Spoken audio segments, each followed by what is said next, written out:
तर कमी येतो. पण काय घडतं तीर्थ, म्हणून तीर्थ काय तीर्थात काय होत असतं. इथं महाराजांना गंगा सांगितली.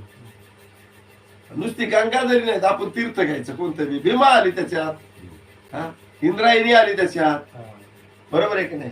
काय काय कुशीवर्ता आली त्याच्यात, गोदावरी आली त्याच्यात.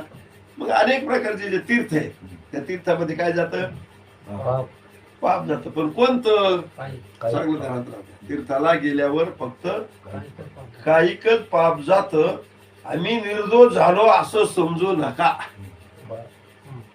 तीर्थाला जाणाऱ्यांनी असं समजू नये की आता मी पापातून समध्या पापातून मुक्त झालो असं समजू नका. कारण तीर्थात स्नान केल्यामुळं ते बी तीर्थातला स्नान, तीर्थात जाऊन स्नान करायचं नंतर पाण्यात जावं.